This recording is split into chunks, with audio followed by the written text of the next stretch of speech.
Welcome back to the weekend wrap. No production, just my thoughts. For those of you that are new, this is just basically my summary video of the weekend's action, or in the rare occasion where boxing might take place on a Thursday or a Friday, I'll also address that as well. Not just boxing though, because sometimes there are other sporting events that are on that, you know, are worth commenting on also, or based on my, you know, opinion, just things that I like to watch. So with that being said, obviously I will touch on very briefly the UFC main event between Leon Edwards and Kamaru Usman that took place at the O2 Arena just down the road. There was the Matchroom card based in Newcastle, which was headlined by Cyrus Patterson and Chris Jenkins. There was also the Golden Boy Promotions card, which ended up being headlined by Jojo Diaz and Masito Hester.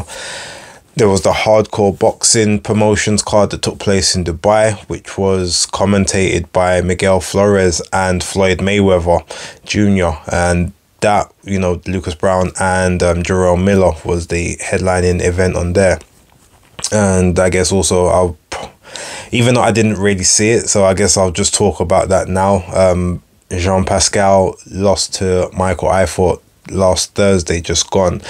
Now, I didn't see the cards. I looked on one of my sites that usually has those events on it, and the stream, there didn't seem to be a stream on there, so I've still yet to sort of see that event. And also Jessica Kamara lost against Zamora on that card as well, which was a big shock, I suppose, to most people. But yeah, as I didn't see too much of it, I can't comment that much, but I hopefully should be able to see enough. So by the time I do the breakdown on Tuesday, I can talk about that. Now, for those of you who don't know, I also work on a channel called The Undefeated Podcast. I am 1/5 of the Undefeated team. I'll be there with my co-host Tony, the Pugilistboy Cox, who will be who is that fight that takes place on Tuesdays. Sorry, it's been a long night, so yeah, please forgive me. Yeah, so every Tuesday at 9 o'clock on that channel, we break down the weekend's action, or as much of it as particularly we can get through, because, you know, we don't always get a chance to talk about everything. So yeah, I'll leave the link to that channel in the description box below. If you can, please go over there. Also, you know, like, subscribe, or at least just join us for that particular show. This weekend we'll have a special guest on. But yeah, I will talk about that later on. So let's get to some of the action that took place this weekend. All right, so yeah, first things first, let me just say the next gen card. A card overall, and this is not including the before the bell stuff. I didn't see any of that. I have to be very honest. The card was dog shit. It was lacking from top to bottom. Everything I saw was it was trash. The only saving grace was the main event. Cyrus Patterson versus Chris Jenkins was a tremendously fought fight.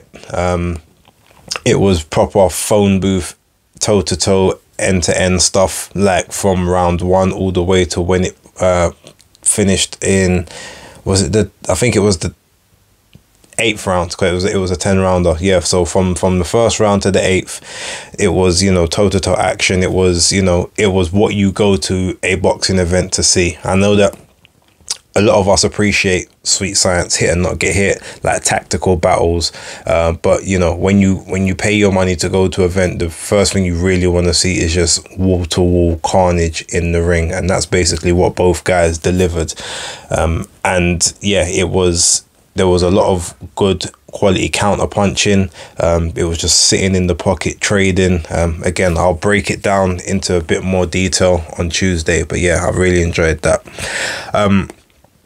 An issue that I have, and I put on Twitter yesterday, was, I mean, look, I've never been the happiest with when it comes to like UK refereeing outside of a couple. Like, my favorite UK referee is Mark Lyson. I think he keeps things honest.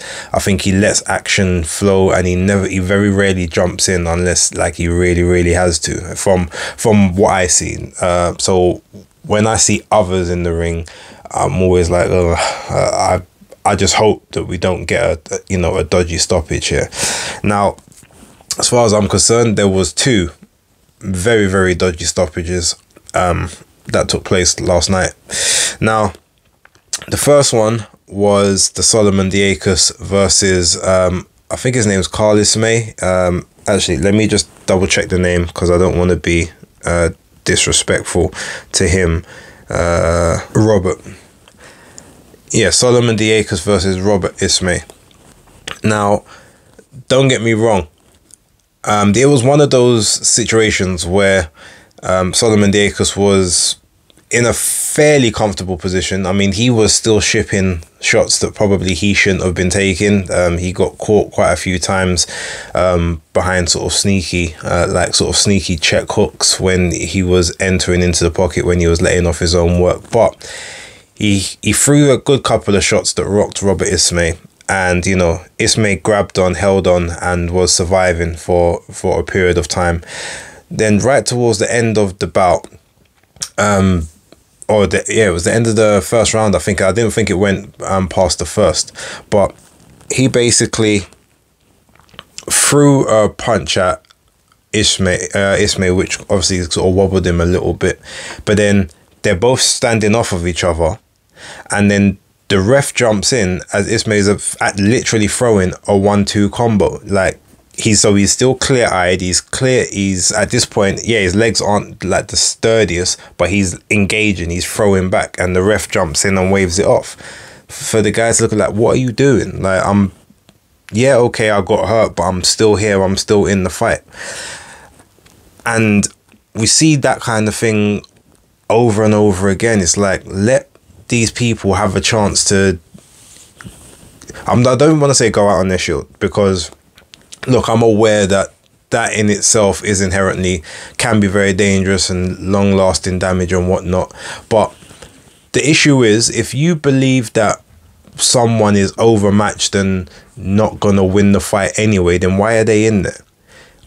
Realistically, you put someone in a fight in their quote unquote building stage because you want someone that's basically gonna take them the rounds or give them the experiences they need, whatever those experiences might be. So unless you're actually promoting and organizing what you call 50-50 fights, then you might as well let these people have the chance to do what they need to do. To me, that makes the most sense. Like, if you're saying, oh, well, he wasn't winning a round, he was never going to win the fight, he wasn't in the fight, well then, but you booked it so that guy wasn't supposed to be the favorite to win. Anyway, so we get through that one and you say, well, no, that was pretty bad. But all right, cool. You're going to say, well, it's a heavyweight, one punch can do all the damage. Maybe you save him. Cool, fine. Later on in the night, we get Pat McCormack versus Dario Soti. Now, this one, the refereeing was even worse. And the reason the refereeing was bad in this is because, look, Soti basically started taking a beating from, I think, the second round. It was towards the back end of the second round. But he was always he was in the rounds, but he was never really winning any of them. But he was riding shots. He was kind of getting some work off. He was keeping Pat McCormack honest. He wasn't ever really that badly damaged or wobbled. Face was bruising up a bit, but that was pretty much it. So you go all the way to sort of like the seventh round. Now, in the seventh round, he really takes a bit of a beating. And in this particular one, you say to yourself, oh, okay, yeah, like, ref, maybe you should jump in. Ref doesn't. Ref allows him to sort of carry on. And he's taken a beating, but he's still on his feet, hasn't gone down, he hasn't been knocked unconscious, but the writing's on the wall. So probably best to just call it off and wave it off there. But no, the ref lets it go through the 8th, the 9th, and in the 10th round. And in the 10th round, he takes a couple of shots, but there's a break in action. It's the action is now disengaged. He's looking at his opponent. He's on clear legs at this point. He's clear-eyed, and the referee just decides to jump in and wave it off. Now, and I'm sure you will see it all over Twitter. Like, Dario Sochi's response to this was like he was storming around the ring, like he was in tears at one. He was crying like, "Why have you stopped this?" Literally, and most people know why that is, because technically he is a journeyman. And if you're a journeyman, or if you're maybe even a journeyman but a gatekeeper, however, there's someone that goes the rounds, like, this is your livelihood, this is how you make your money. He's now going to be on a medical suspension because the referee like stopped this fight. But if he was going to stop the fight, it should have been stopped 2 to 3 rounds earlier than when you did. At that point, there was literally a minute left in the round. He was clear-legged, clear-eyed. It was a break in action. He didn't even take a shot at the time when you've gone in to stop it. So I can understand why he was as frustrated, angry, and upset as he was. He went outside the ring, or he was motioning outside the ring to Eddie, like, "Eddie, come on, what are you, like, you can't let them do this." And I think everyone in sequence felt extremely sorry for this guy, and I did. I had to tweet. I had to tweet immediately, like, again, disgraceful decision. They've got to get new referees in there. They really do, because this old guard that we got, they just ain't up to scratch. Like, we need a new crop coming through. I don't know where they're gonna find them from. I don't know how you necessarily get through it. I know that there's a process you have to follow, but I don't know if it's one that I particularly want to go through. But I might even have to just look, because I would much rather be in that position, sort of making a judgment call like that, than I guess some of these guys. I know that we have this. They have this whole safety first thing in the UK, but it's not inherently a safe sport. So you've kind of just got to let some people do what they do in it. That's kind of how I see it. Obviously, you guys can leave your comments down below and let me know what you think. Anyway, moving off of that event there, hopefully next from the 1st of April should be much better, but I'm thinking next week should be a decent one with Boxer anyway. Right, the one that took place in the Golden Boy Promotions card. Now, that in itself was I only watched 2 fights, which was Oscar Duarte versus Alex Martin, and then obviously Jojo Diaz versus Vasito Hester. Both of those fights were pretty cool. Like I said in my brief basis picks, that there was a couple decent fights on the undercard. Those 2 fights were actually fairly entertaining. So I can't really complain too much about those. I mean, look, Jojo as a main event wasn't necessarily, I mean, to be honest, it wasn't any worse than what Pattinson and Jenkins would have been. It was just overall a very poor quality wise standpoint from the zone, and yeah, just gotta hope that the next one makes up for that.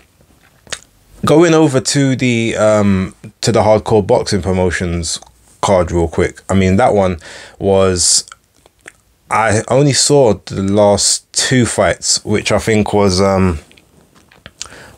what's his name? Soslan Azbanov versus Brandon, I think it's Brandon Glanton, who fought David Light in his last fight and got I think it was a split decision loss.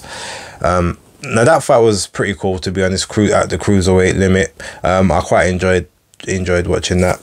Jerome Miller versus Lucas Brown. I mean, I think I said in the previous video about seeing him winning sort of 7th or 8th round just by wearing Lucas Brown down. Well, he got him out of there in the 6th. I don't think I've ever seen a slower heavyweight fight in my life. I may have, but I don't think I have. But that being said, it was pretty much all action as well. Actually, there was bursts. It was bursts of action each round, but they were both kind of letting their hands go, sort of tucking up, to staying close to each other. For the most part, I mean, it was an entertaining fight. I give it that. As slow as it was, as overweight as both of them are, like, yeah, it was fairly action packed. It was a good variety. It was a fight that you wouldn't have been bored of, and it would definitely have been well placed on any decent undercard that you can have. So I can't really complain too tough, if I'm honest. Look, overall, I got to see, you know, some real diamond fights in just some very lackluster events, so I won't really complain too tough about that. Saw my Jamaican compatriot Leon Edwards retain his title against Kamaru Usman in the UFC, so big ups to him as well. Yeah, I mean, not necessarily going to talk too much about that, but he won it by majority decision. He got what was it, 48-46 on 2 of the cards, and 47-47 on the third one. So yeah, big ups. I want to see what he does next moving forward. In terms of this week, I'm not sure what what content's gonna be coming out, but I will. For those of you who don't know, I have a series called The Femme Files, which have neglected for the last 3 to 4 months. That's where I'll sort of highlight 3 you know, female fighters that are maybe either on the cusp of being recognized, or maybe just starting out, that I think that you should take a look at and sort of keep an eye on. So yeah, there will be a new episode of that dropping at some point this week. I'm just not sure what day yet. I may also be up in Manchester for the Boxer press conferences and the workouts. So if I can, I might try and get some footage, maybe even some interviews from some of the competitors up there, see what happens. Potentially I may be at the event next Saturday. I'm not planning to be there, but you never know. I've been asked by a couple people, so I'll see what's happening. It's going to be a pretty busy week moving forward. Yeah, outside of a few other bits and pieces, but that's pretty much that for now. So thank you very much for watching this. Yeah, and I will catch you all on the next video. Thanks for watching.